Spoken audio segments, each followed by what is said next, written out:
Gagal, lagi boy.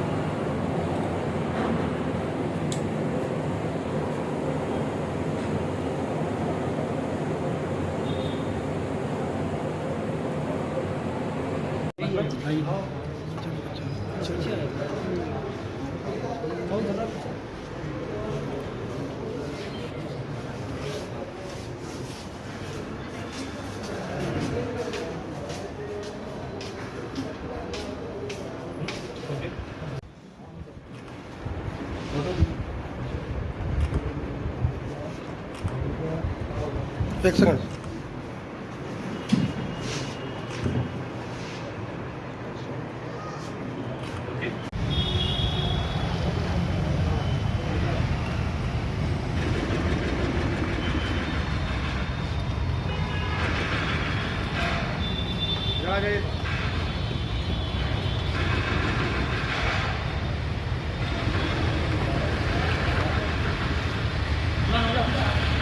आज हम आसिफ नगर zone police station में तमाम आइमा इकराम आसिफ नगर ज़ोन जामा मस्जिद वालाजा, जामा मस्जिद निमरा, जामा मस्जिद इब्राहीम और दीगर मसाजिद के आइमा इकराम की सरपरस्ती में और इलाक़ाई सदूर साहिबीन की सरपरस्ती में तमाम आवाम की तरफ से नुमाइंदगी करने के लिए एरिया हाउस ऑफिसर आसिफ नगर ज़ोन के पास शिकायत लेकर आए हैं कि जो सारी दुनिया के मशहूर और मारूफ़ सूफ़ी हज़रत सैयदना ख्वाजा गरीब नवाज़ जिनको दुनिया जानती है, उनकी शान में जो गोशा महल के एमएलए साहब जो गुस्ताखी किए हैं कि उनके ख़िलाफ़ हम शिकायत दर्ज कराने के लिए आए हैं और ये मुतालबा करते हैं राजा सिंह साहब से कि वो फ़ौरन माफ़ी मांगें और अपने उनके जो आबो अजदाद राजा सिंह साहब के पिता और माता ये सब सूफ़ी संत के भक्त हैं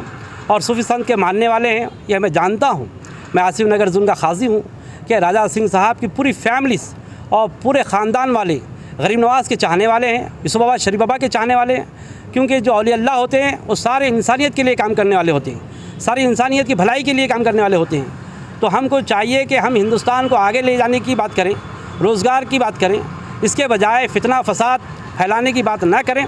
और आप एक ज़िम्मेदार एमएलए हैं, आपका काम है इकनॉमिक्स पे बात करें, रोज़गार पे बात करें और तरक्की के लिए काम करें। ये मजहबी मामलात में ना आए।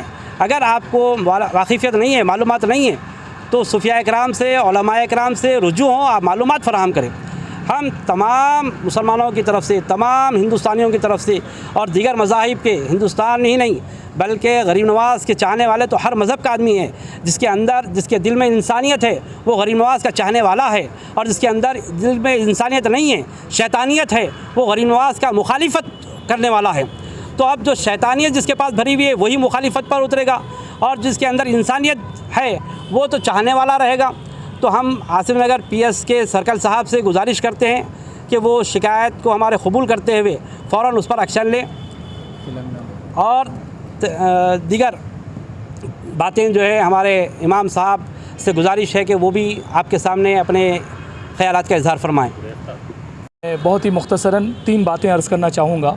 पहली चीज़ डिमांड है जो कि एमएलए राजा सिंह ने जिस किस्म की भी गुस्ताखी की है और बदतरीन जुमले इस्तेमाल करके मज़हबी मुनाफरत को फैलाया है, उसके सिलसिले में पुलिस, इंतज़ामिया, मैनेजमेंट, गवर्नमेंट, जितने भी हमारे लॉ एंड ऑर्डर को संभालने वाले इदारे हैं, हम उनसे डिमांड करते हैं कि सख्त से सख्त सज़ा दिलाने के लिए जो कुछ भी ज़रूरी कार्रवाई है वो की जाए।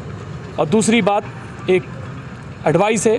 एडवाइस ये है, और ये बात मैं इसलिए भी अर्ज़ कर रहा हूँ क्योंकि बहुत ही सफाई के साथ हमारी रियासत तेलंगाना के होम मिनिस्टर साहब ने कहा है कि अगर वो एमएलए, सिटिंग एमएलए है और इस तरह की उन्होंने बात की है कि एक्शन लेना थोड़ा मुश्किल है, ऐसा कुछ समझ में आ रहा है। पॉपुलैरिटी का मसला कुछ बताया जा रहा है। मैं इस हवाले से एडवाइस कह लीजिए या फिर पूरे आसिफ नगर ज़ोन के हमारी जो आवाम में जो गम गुस्सा है उसके मद्देनज़र मैं अर्ज़ करना चाहूँगा, इसको वार्निंग भी समझा जाए कि 2000 के बाद जो मुल्क में हालात पैदा हुए, बहुत सारे लोगों ने यही समझा कि मजहबी मुनाफरत फैलाने वाले ये छोटे से लोग हैं और छोटा मोटा मामला है, लेकिन आज हालात कहाँ से कहाँ पहुँच चुके हैं वो पूरा मुल्क जानता है। तो लॉ और ऑर्डर को मेंटेन करने के लिए ज़रूरी है कि पॉपुलैरिटी वाले मसले को साइड में किया जाए। अगर एक्शन नहीं लिया जाएगा तो पॉपुलैरिटी और बढ़ेगी।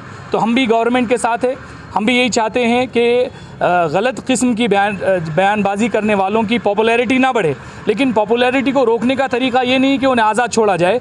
उसका तरीका ये है कि जैसा कि भारत में हैदराबाद, तेलंगाना में अगर लॉ एंड ऑर्डर का मसला पैदा होता है तो ये स्टेट की सिक्योरिटी का मसला है, और स्टेट की सिक्योरिटी का मसला ये नेशनल सिक्योरिटी का मसला है। तो नेशनल सिक्योरिटी के मसले में जो NSA मौजूद है, नेशनल सिक्योरिटी एक्ट मौजूद है, उस पर अमल करना चाहिए।